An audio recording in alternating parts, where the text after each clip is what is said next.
Oshiomole's tragic outing on a Rise TV program, part 1. Welcome to the news, and please subscribe to our channel to get notified when we post hot juicy news updates. Please click on the notification bell.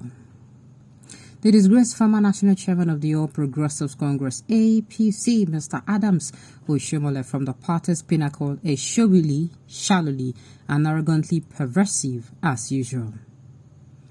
Oshiomole has been haphazardly analyzing yet exposing his illiteracy over the first subsidy gambit, which he earlier called fraud during the All Progressive Congress presidential campaign between 2015 and 2019, while the People Democratic Party was in power.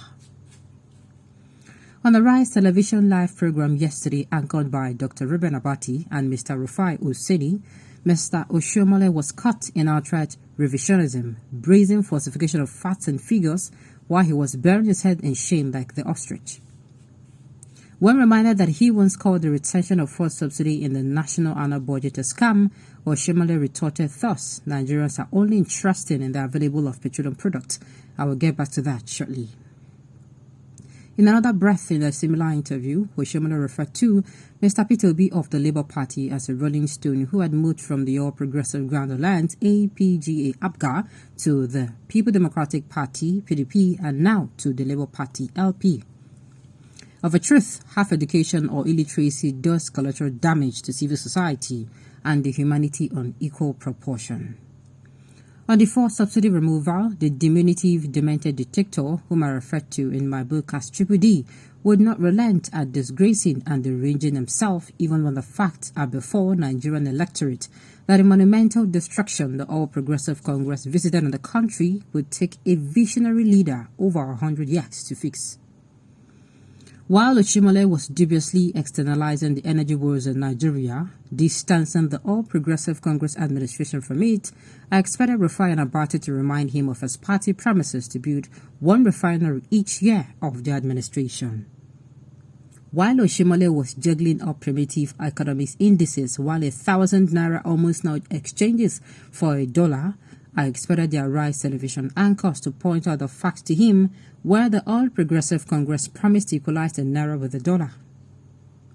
While Oshiomole was speaking tongue-in-cheek on the escalation of spiking fuel pump price, it was painful that Oshiomole was allowed to escape without being reminded how the All Progressive Congress promised to reduce the petrol price to 89 naira per litre. The reason is clear. When pocket tyrants like Oshiomole are given civil political space to desecrate, falsify facts and figures, his evil cousins with mental stagnation will continue to take the people for a ride. Oshiomole's abusive tirades on Mr. Peter Obi on his movement to Labour Party is truly a self-devastating blow to himself. This is where history is important. In 2006, Oshiomole approached the late Chief Tony Ane and got himself registered as a member of the People's Democratic Party in his quest to govern Edo State.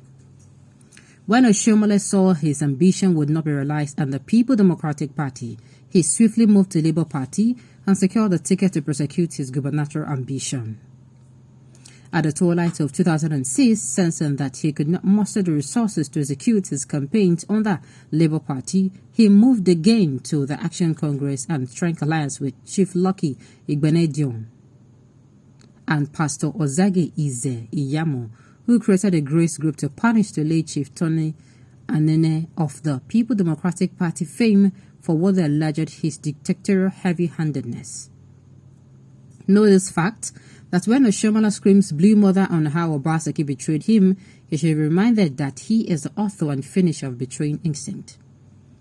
Oshiomole is on record to have betrayed and chastised Chief Gabriel Igbenedion, the revered Esema of Benin Kingdom.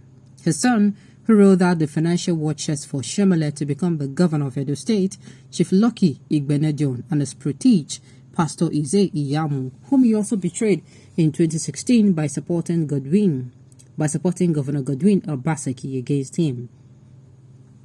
The fact before us is that there is no individual in the Fourth Republic that is as shady and unreliable, sly and serpentine as Oshiomole.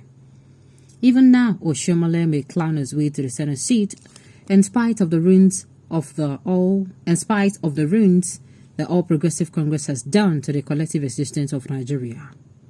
Truthfully speaking, Oshiomole an anathema and an aberration to good governance and human solidarity, even though he vaguely subscribes to egalitarianism of the Progressive Labour Party principles.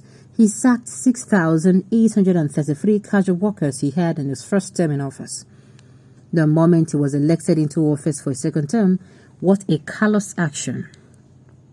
Tragically, Oshiomole a comic delight, even though Nigerians will snigger at his amateur drinking theatrics of shame and falsehood. We have our eyes on the ball.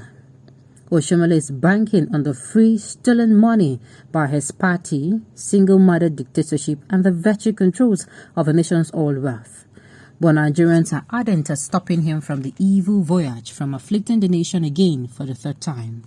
Truly, Oshiomole is a bad political book that must be burned down by the Nigerian electorate come 2023. Who is this person? This person don't murder. This person murder Oshiomole's character. Omo, like my Omo is Omod. Huh? You said it all, Mr. Writer. Oshiomole Triple D belongs to the old order that Nigerian voters must retire come 2023. As for him and the APC, they do not care about what the people are going through. Exactly. I've said it. If there are people who should be at the forefront of, this election race, they should be winning. It is the ruling party because these people have ears, they have eyes. They can see, they can hear. But unfortunately, they are so self-ambition, their own, my own. Whatever they are going to gain is their primary. And they don't care about the welfare of Nigeria. Okay, my problem is people still open eyes and say they want to vote in the All Progressive Congress.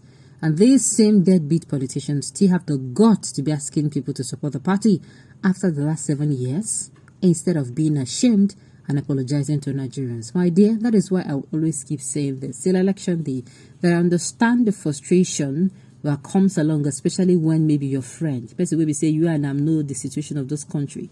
Now you and they hustle. Can't say one support APC. Ha.